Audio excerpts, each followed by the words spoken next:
It is 7:04 p.m., which means it is time for another nightly dose of acid rain. So as promised, I'm here, clearing out some moons so that I may move on to the next area with some dark orbs to spare, because I'm not entirely convinced that my dark orb gathering expedition is completely over yet.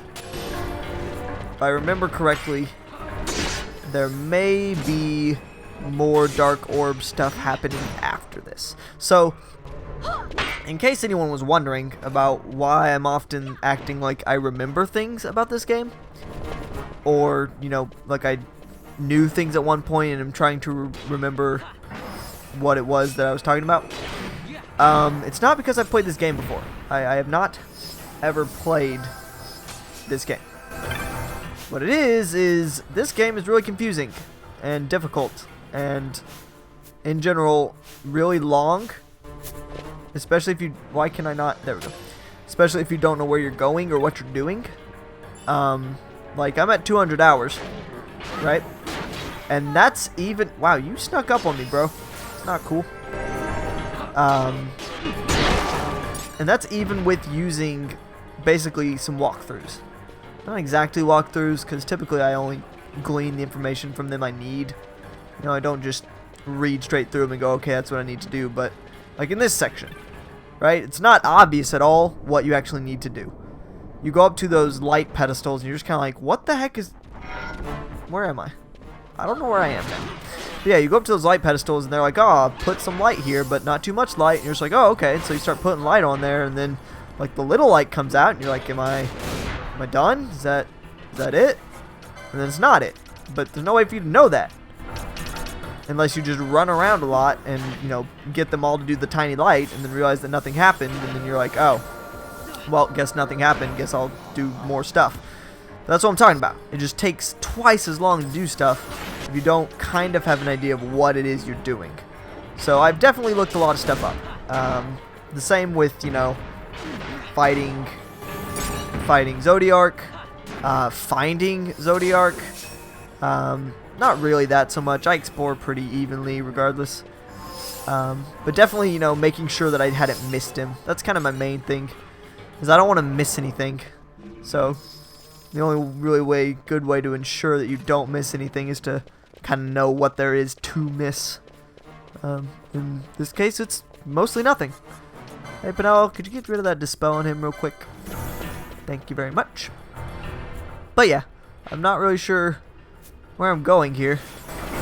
Seems to be leading me off from the beaten path. Oh, I have done something. What is this? Why did that take so long? Oh, I think there used to be a boss here. Yeah, there's totally a boss here. Definitely already beat it though. So that's nice. Just a sec, I need to check on something.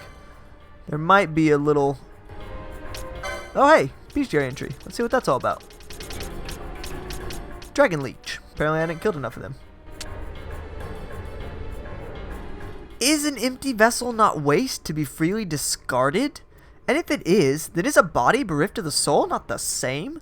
No matter how dear the friend, should they perish and their soul move on, what's left behind is naught but a shell.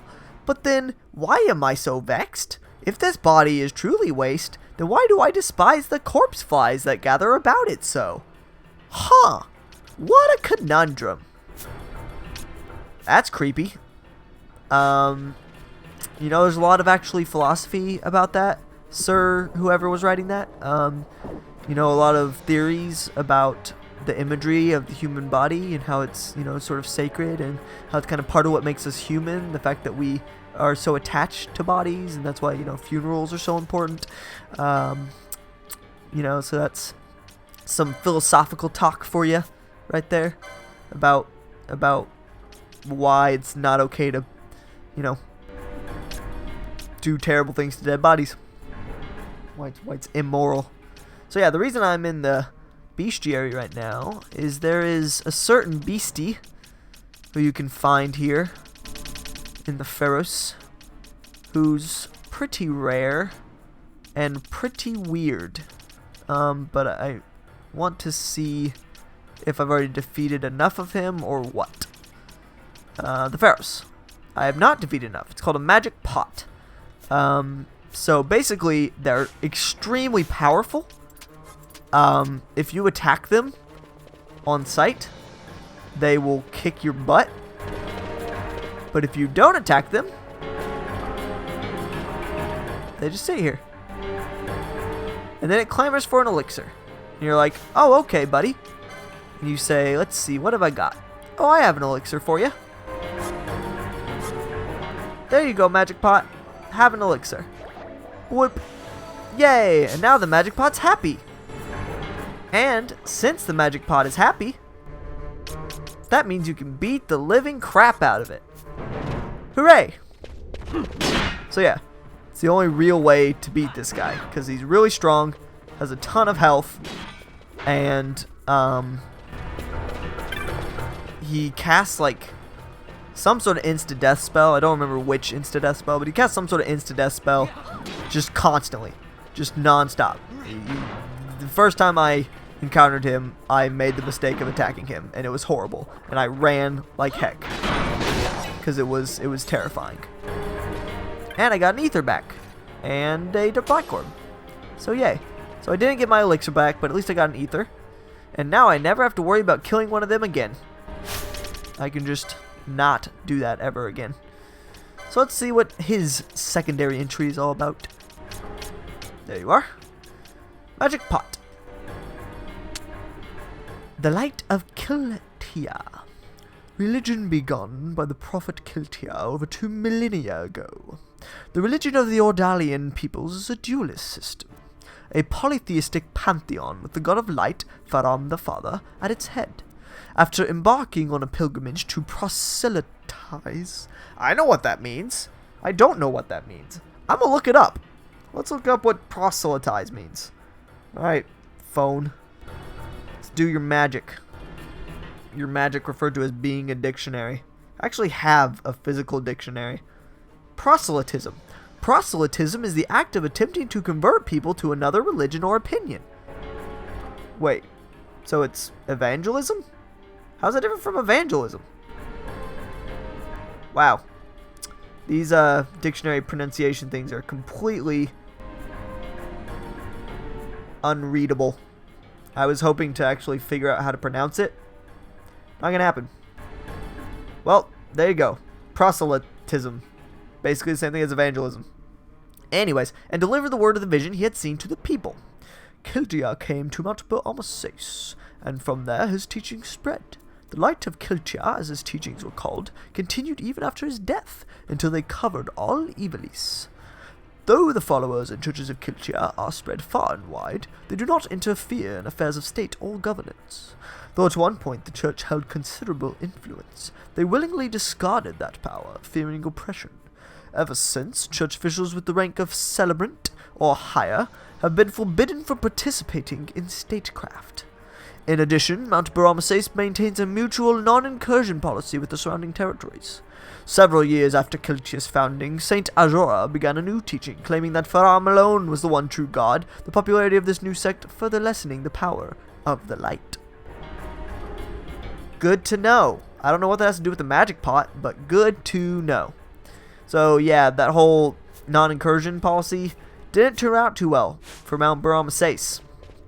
They got wrecked, basically. They got super duper wrecked by the Empire, I believe.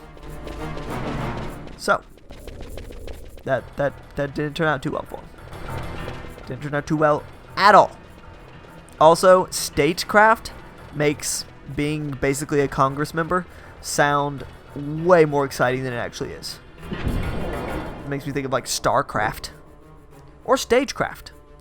Either of which would be more fun and more entertaining and more pleasant to do than Statecraft, which just sounds horrible. Well, I cleared that area out, like I said I would. Still no sign of anything having changed now that I lit up all those pedestals. Maybe I can go somewhere new on the elevator? Probably. This takes me back outside, right? Nope. Nope, it doesn't. Maybe it does. Man, I'm so lost. Why gotta be so many of you dudes? Making things difficult. What is that? Oh, black orb. Gimme, just in case. I may never need it, but I might need it. Dang it, I think it got away. Nope, it's still there. Gotcha. Woo! I don't really want to have to look around for the big fat one. Yeah, I said it was fat. What about it? Ow! That one just exploded. And I'm not afraid to call orbs that are of slightly larger diameter fat. I'm not PC, yo. I say what I mean, word. I'm uncouth and uncut.